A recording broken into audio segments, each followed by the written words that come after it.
So hey everyone, welcome back to my channel. कैसे हो आप सब? Hope you guys are doing well, सब सेफ होगे, सब सिक्योर होगे। आज की जॉब ओपनिंग शेयर करने से पहले एक चीज मैं आपसे रिक्वेस्ट करना चाहता हूं। फॉर एग्जांपल, मैंने इंडिया मार्ट की जो एक जॉब शेयर की थी आप लोग से 2-3 दिन पहले, वो जॉब फीमेल्स के लिए थी। इवन मैंने थंबनेल में भी नोटिस किया था, पूरा प्रॉपर थंबनेल में बताया था, जॉब के टाइटल में भी बताया था कि वर्क फॉर फीमेल्स है। इवन जॉब के मतलब जो वीडियो थी उसके अंदर तो प्रॉपर मैंने बताया था। तो उसमें कुछ लड़कों ने अप्लाई किया था, हमारे कुछ भाइयों ने। सो उनको रिवर्ट नहीं आया, तो वो कमेंट करके बता रहे हैं कि भैया मेरे को रिप्लाई नहीं आया, ऐसा ऐसा है।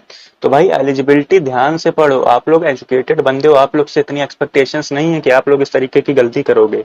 फॉर एग्जाम्पल, डिश टीवी का भी इंटरव्यू, मतलब एक जॉब मैंने शेयर की थी, उसमें 40% लोग हैं जिनको इंटरव्यूज मतलब इंटरव्यू का कॉल भी आया। उन्होंने मेरे को कॉल किया कि सर इंटरव्यू में क्या क्या वो चीजें पूछेंगे। हम जिन लोगों को नहीं आना तो डिमोटिवेट थोड़ी होना है यार। 50-60 कंपनीज मैंने शेयर की है, अप्रॉक्स कितने लोगों का सिलेक्शन हुआ है, जितने भी कमेंट्स आते हैं, इवन इंस्टाग्राम पे भी मेरे को आते हैं, बहुत सारे लोग थैंक यू बोलते हैं। सो ये चीजें आपको अपनी स्किल्स चूज करनी है ना, कि कौन सी कंपनी मेरे लिए सुटेबल होगी। अब फीमेल वाली जॉब में आप मेल चले जाओगे तो उस चीज की रिक्वायरमेंट है। अब डिस्ट्रीब्यूटिंग फॉर एग्जांपल मान लो 400 वैकेंसीज हैं, 400 फिल हो गई, आप एक दिन बाद अप्लाई कर रहे हो तो रिवर्ट नहीं आएगा वहां से ना यार। और मेरी जॉब इतनी ऑथेंटिक होती है ना, वो कमेंट सेक्शन से इंस्टाग्राम की स्क्रीनशॉट में शेयर कर दूंगा अगर आप लोग बोलोगे तो।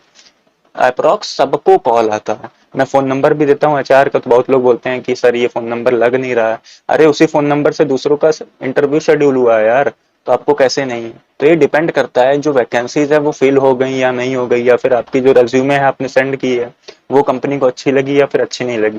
कंपनी डिसाइड करेगी वो चीज, हम आपको इंटरव्यू तक बैठा सकते हैं, बस हमारी रिस्पॉन्सिबिलिटीज इतनी है।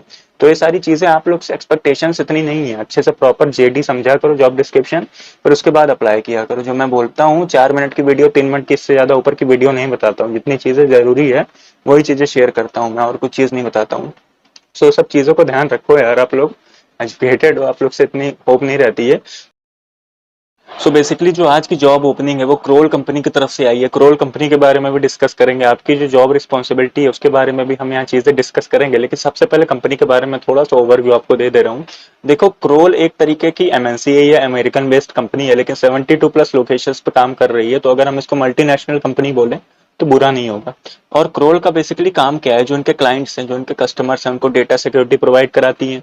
जो इनके डेटाज होते हैं कंपनी के एम्प्लॉयज के, कंपनी के जितने भी फाइनेंशियल डेटाज होते हैं, उस तरीके को कैसे सेफ रखा जाए, सारे वो टेक्नोलॉजी प्रोवाइड कराते हैं। एक तरीके से रिस्क मैनेजमेंट की भी जो सारी जितनी भी टेक्नोलॉजीज हैं सब प्रोवाइड कराती है वो। तो क्रोल के बारे में बस बेसिक सा इन्फॉर्मेशन मैंने आपको बता दी। एक तरीके से आईटी की कंपनी आप इसको बोल सकते हो। एंड बात करते हैं जो एचआरआईएस पोस्ट है जिसकी वैकेंसीज आई है, जिसके लिए आप लोग अप्लाई करने वाले हो, that is human resource information system.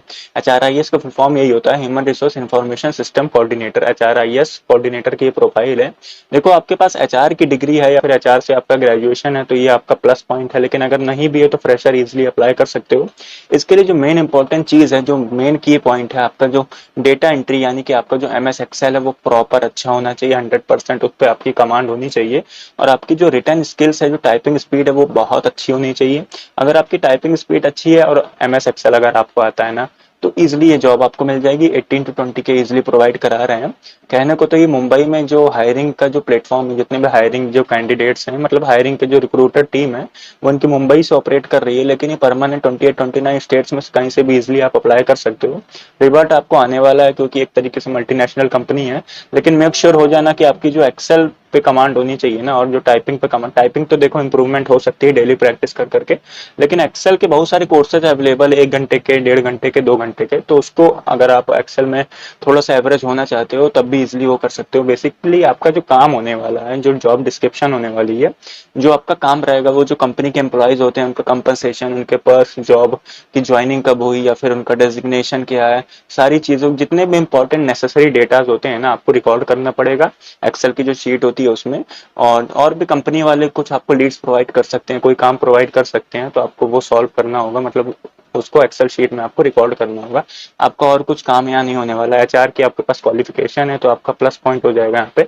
बाकी अप्लाई करने का प्रोसेस कोई नहीं है, इजिली प्रोसेस है। मैं आपको इसी वीडियो के डिस्क्रिप्शन में एक ऐसा लिंक प्रोवाइड कराऊंगा आप लेकिन एक इन्फॉर्मेशन मतलब एक जरूरी इन्फॉर्मेशन मैं आपको दे रहा हूँ कि आपने 3 महीना पहले इस कंपनी में अगर अप्लाई किया है और आप विद इन मतलब आफ्टर आपको 3 महीना नहीं हुआ है, सो आप ईमेल आईडी और फोन नंबर आप अपना चेंज कर लीजिएगा, क्योंकि कंपनी में ब्लैक लिस्ट कर देती है ऐसे, क्योंकि कंपनी हर एक कंपनी में ऐसा होता है ना, एक बार आप रिजेक्ट हो जाते हो तो आफ्टर 3 मंथ्स आप अप्लाई कर सकते हो।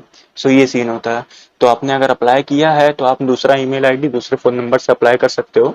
एंड एक और अप्लाई करने का प्रोसेस मैं आपको बता रहा था, आपको देखो जॉब डिस्क्रिप्शन में मतलब इसी वीडियो के डिस्क्रिप्शन में आपको लिंक प्रोवाइड कराऊंगा, उस पर जैसे ही आप अप्लाई करोगे ना तो आपका एक ईमेल आईडी मांगेगा।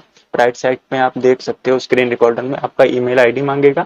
उस ईमेल आईडी के बाद जितनी भी इंफॉर्मेशन है नेसेसरी आपकी वो सारी चीजें मांगी जाएंगी, आपकी डेट ऑफ बर्थ, आपका फोन नंबर वगैरह सारी को जितनी भी नेसेसरी इन्फो है आपकी वो सब मांगेगा। उसके बाद इजिली आपको सबमिट कर देना है, यहाँ पे आपका काम डन हो जाता है और 100% रिवर्ट आने वाला है आप लोगों को। और इजिली अप्लाई करो। सो मिलते हैं नेक्स्ट वीडियो में। अगर आपके स्टिल कोई क्वेरीज हो कमेंट सेक्शन में पूछ लेना, इंस्टाग्राम पे डीएम कर लेना। अगर स्टिल कोई क्वेरीज हो तो पूछ लिया करो, शर्माए मत करो। सो मिलते हैं नेक्स्ट वीडियो में। Bye bye, take care, go and crack the interview.